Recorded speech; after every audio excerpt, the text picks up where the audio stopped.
In this video, I'm going to provide my perspective on anger and cover some ideas that are explained in the book Never Get Angry Again by David J. Lieberman. So getting started with causes, anger is relatively simple to understand in that it generally comes from two places. It either comes from hurt pride or a frustrated desire.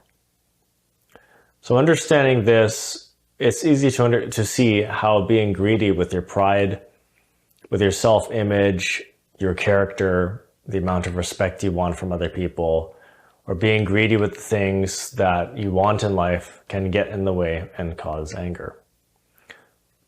And that frustrated desire also tends to come in the form of inconvenience or annoyance. Like when we get annoyed by someone just because they can't hear what we're saying or because they're doing something differently. In these cases, we're used to having things go a certain way or arrive at certain times. And when they don't, we become irritated. I know the ideas in this video are going to be difficult to follow in the real world, especially particularly for people who are predisposed with a passionate psyche. We all have different mixtures and combinations of the four elements of nature in our mind. We have very different predispositions. These four elements, or five samskaras. Now, aside from humility, tolerance, and patience, another important trait most of us need to manage anger is reasonable judgment. The more often you can correctly interpret somebody's actions or words, the better you will be able to keep anger under control. When we're dealing with a difficult person and they aggressively snap in our face, for example, we can be really taken aback. If we've never seen this side of that particular person before, we may not even understand why they're being like this or what they meant by it. And from my first-hand experience, that confusion can make us even more angry. We want to know why they did that thing, why they said that thing. And we can find ourselves constantly cycling through a lot of questions and complaints just over one mishap, one complication or situation.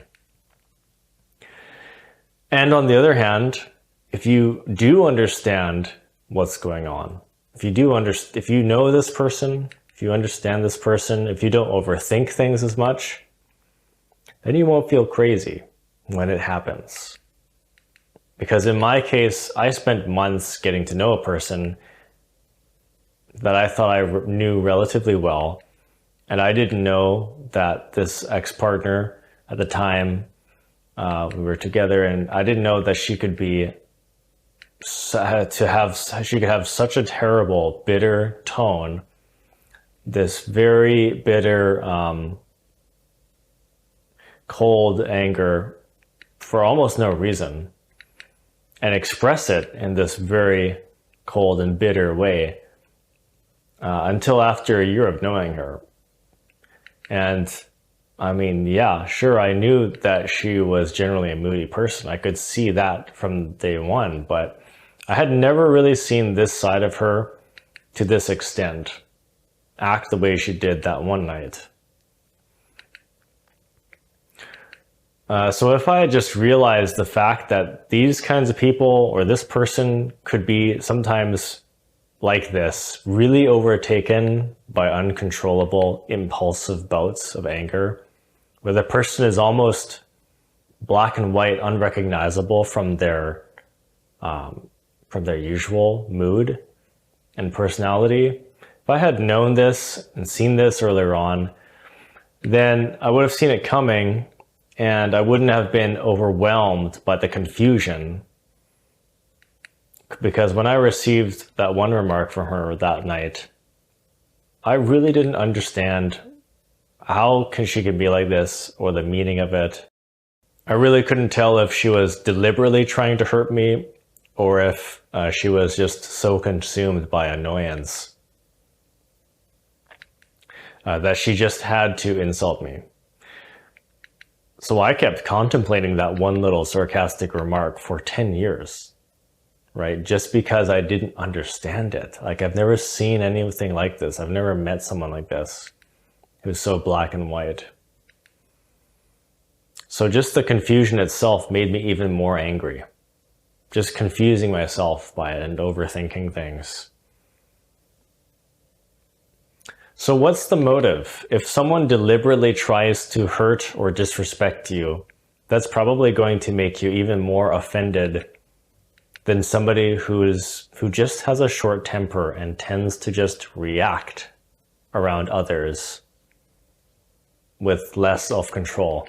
You can see now that there's a lot more meaning behind the words of someone who deliberately tries to hurt you, and very little meaning behind the words of someone who's just reactive and temperamental. And at the same time, there is a difference. There's a big difference between an attack and a reaction. And a lot of the time, unfortunately, we think people are attacking us, and actually they're reacting to us. So they didn't actually instigate anything. They just reacted to something we said. I would say that for 85% of cases where we experience minor verbal abuse from colleagues or friends, the behavior isn't deliberate, and the person doesn't mean to offend us. It's just, there are people out there that get so consumed by anger that they just react, or they have to say something rude out of annoyance. So the lesson I always bring up when it comes to dealing with difficult people is related to the classic Buddhist story on anger, the story of Angulimala. In that story, the Buddha Shakyamuni didn't experience any feelings of inferiority or offense from the brigand who was insulting him and yelling at him, because he simply chose to not make the brigand's behavior his problem. He understood the suffering that the brigand was going through and felt compassion for him instead of offense, instead of belittlement.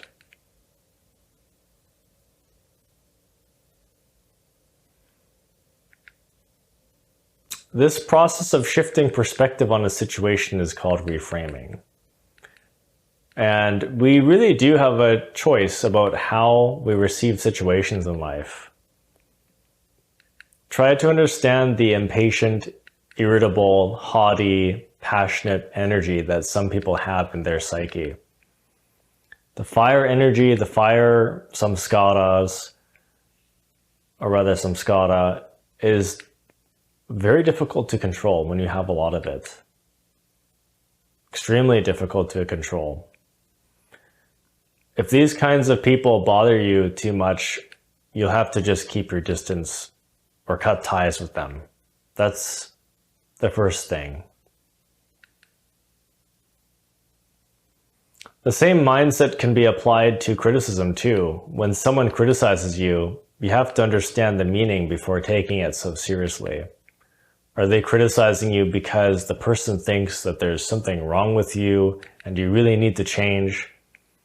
Or are they just criticizing you simply because they're an irritable person who gets annoyed over small things easily and just feels like complaining about your minor shortcomings?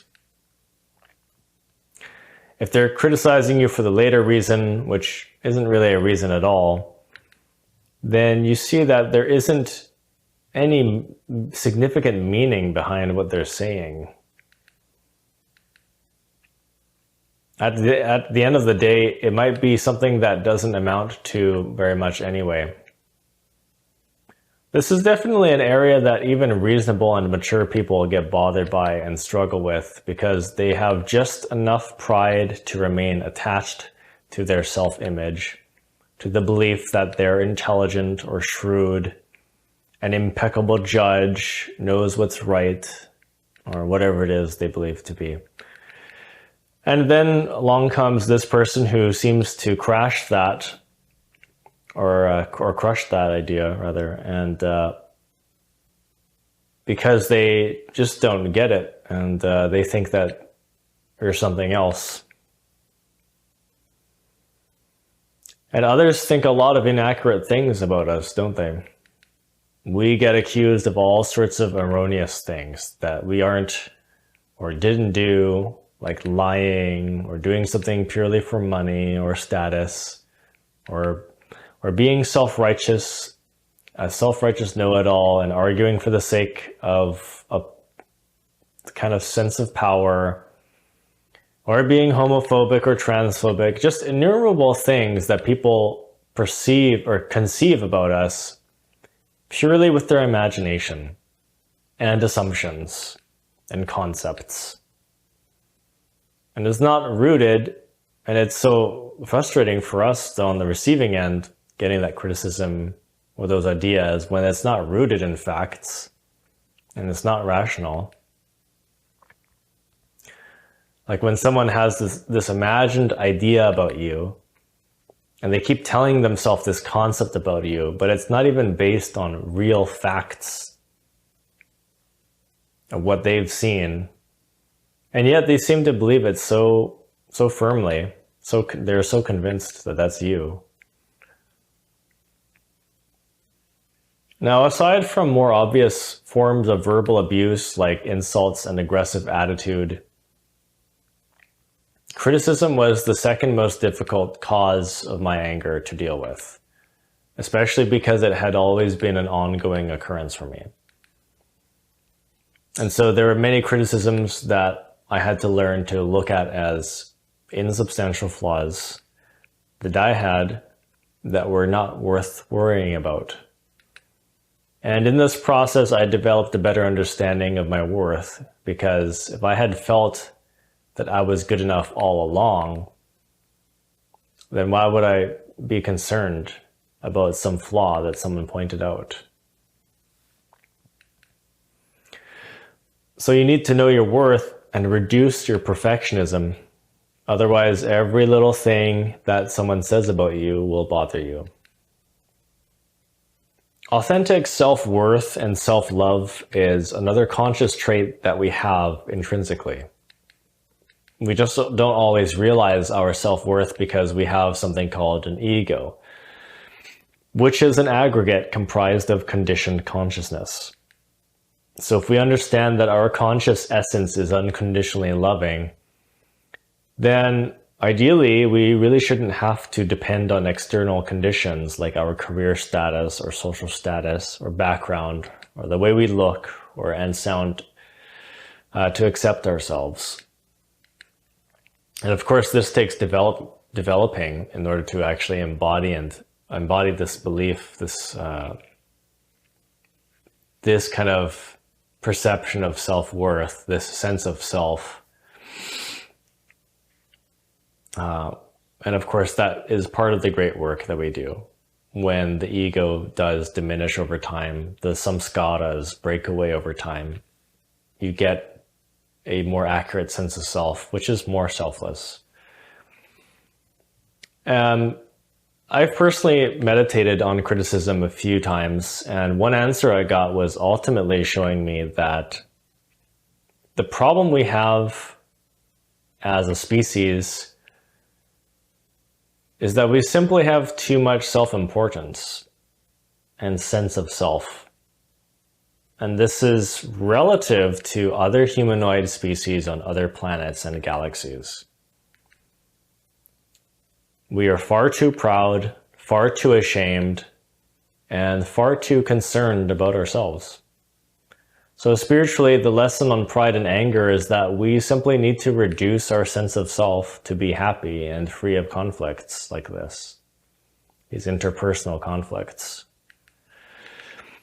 Now, if we refer to this chart here, which I call the triangle of power and perfection, we see this common power dynamic or power struggle that a lot of people get sucked into. So on the right-hand side, we have people who tend to be perfectionist and idealistic. So they want the best out of themselves. They want the best and most out of everything in life. We call them go-getters. And they tend to be competitive and somewhat greedy. And on the left side of the chart, we have people who feel that they're in a position of minimal power. So they strive to win or obtain more to gain respect and admiration. They're approval seeking. But due to self-interest and this weak sense of self, so they're approval seeking, and both polarities easily fall into a sense of belittlement when they lose the power struggles. We play this game with each other everywhere, from school to the professional world. And we also play another game, which I call self-justification, in which we incessantly bicker about how something is supposed to be, or what we meant by something.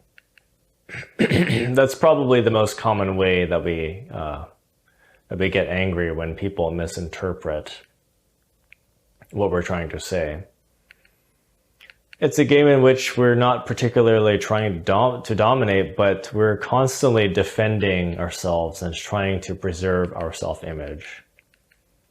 So we create these power dynamics all the time when we're being criticized, and when someone is telling us what to do, when somebody's being rude to us, etc.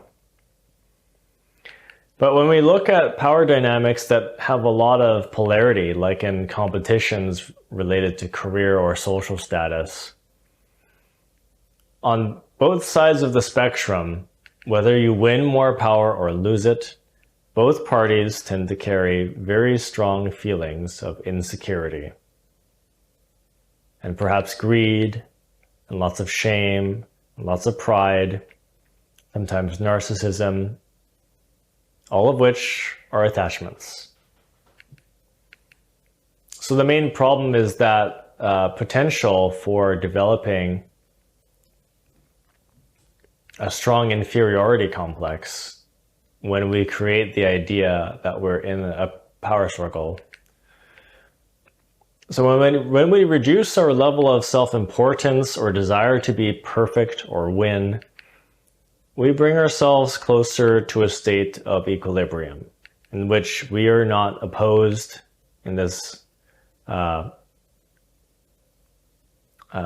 between winner and loser, or right and wrong. People who belong here psychologically are more independent. They have a stronger sense of self in a good way. Because no matter what you achieve or do or say around them or think about them, they're just not invested enough in themselves to be persuaded by these social challenges. You can't lose a game that you're not playing seriously.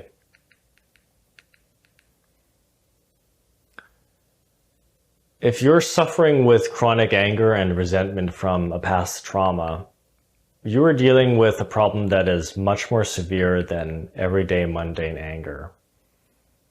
So I recommend that you watch my more extensive presentation, Healing Emotional Trauma, especially the second half of the video where I explain the causes of family and relationship trauma and how to use holistic practices of meditation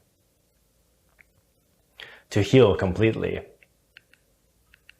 You'll also want to watch my video, How to Meditate, in this playlist and in the meditation playlist to learn how to do this.